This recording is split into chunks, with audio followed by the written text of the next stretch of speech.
My name is Jesse, and I work with small businesses in the government marketplace. You're listening to FedBiz 5, where you get informed, get connected, and get results on everything government contracting.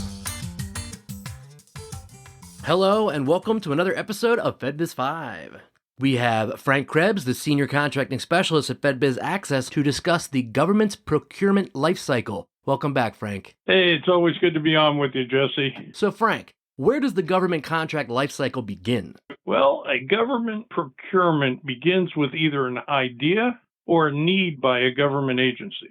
The idea could come in the form of an internal government source, or it could come from the marketplace in the form of a white paper or new product or new business model. Now, it can also, and most frequently, comes from a need. It can stem from a new project or government program having been introduced, or come from the need to add on to an existing service or program, or in construction to add on to an existing facility or infrastructure. Now, what steps does the government initiate? So at this point, the government begins their market research phase. They will first determine an expected contract value and a category for the contract. The expected contract value plays a large role in the type of contract to be awarded, because if the value is expected to be less than $10,000, of which there's very few these days, the federal government can utilize a micro purchase and simply procure the product or services by using their government credit card. Their only requirement is that this purchase must be issued to a small business entity. Now, if the contract value is more than $10,000, but less than $250,000, of which the majority of federal contracts fall within this range, then the government utilizes the simplified acquisition process. Now, under a simplified acquisition, the government must obtain 2 or more bids from qualified vendors, and these vendors must be small businesses as determined by the Small Business Administration for the NAIC or NICS code that the government is being awarded the contract under. For contracts valued in excess of $250,000, the government must issue a request for proposal or request for quotes, RFP or RFQ, and complete the full package, posting this release on sam.gov. Good information, Frank. We appreciate it. Now, what's next? Okay, now the government knows the type of procurement. So it goes into the next phase of market research, where they determine if there will be any set-aside. The federal government can reserve or set aside contracts, so only a certain type of business is allowed to bid on that contract.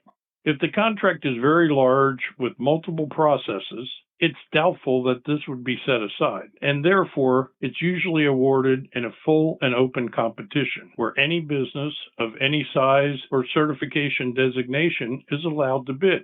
In fact, large multifaceted contracts are usually won by consortiums or where a large business teams with numerous other businesses.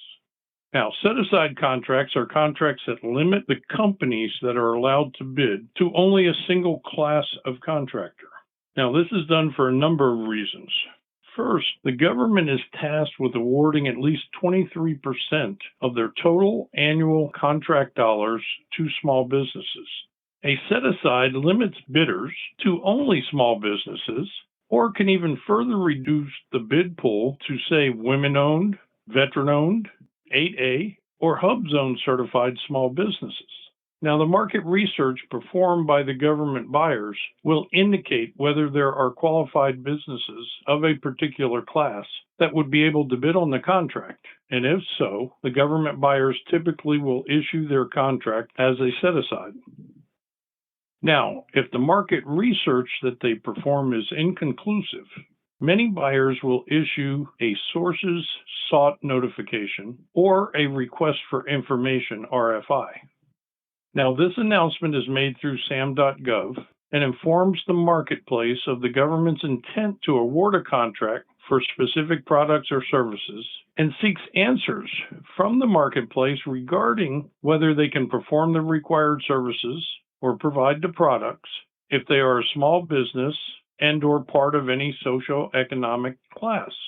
The RFI or sources sought is not an invitation to bid, but simply a fact-finding mission by the government buyer that will eventually lead to a contract. So, and correct me if I'm wrong, but all this work is completed by the contracting officer and happens prior to the marketplace ever seeing an RFP or RFQ, right? That's correct, Jesse. Market research is a requirement for the contracting officer and is a very important part of the procurement process. Now, this is why at FedBiz Access, we talk to our clients about the importance of identifying contracting officers in agencies that they're trying to have their firm work in and start to build a relationship with these folks. Market research includes identifying potential vendors and in many cases talking with vendors about such items as to how to price a particular project, or if a single vendor can do the job, or whether it would require multiple vendors given different tasks that's being requested. Now, these are very typical, and if your firm is one that the government feels comfortable in reaching out to for a discussion about this work, this will put you and your firm in a much better position once the bid process begins.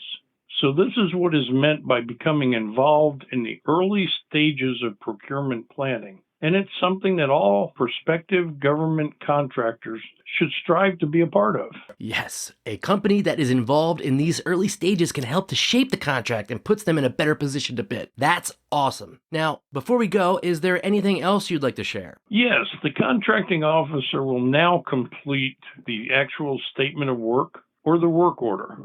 They will issue the RFP or RFQ, or under the simplified acquisition approach, will reach out to their targeted vendors for bid. The government will answer any questions from vendors.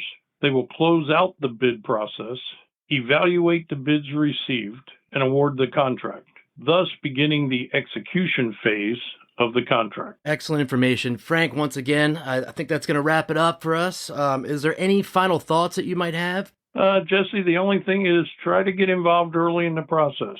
If you're looking for work with the government, the earlier you can get involved, the better your chances are going to be. Solid advice. Once again, thank you for coming on, Frank, and take care. All right. Thanks, Jesse. This concludes this week's episode of FedBiz 5, where you get informed, get connected, and get results. Today's podcast is sponsored by FedBiz Access, government contracting made simple. Visit them at fedbizaccess.com or contact them at 888-299-4498.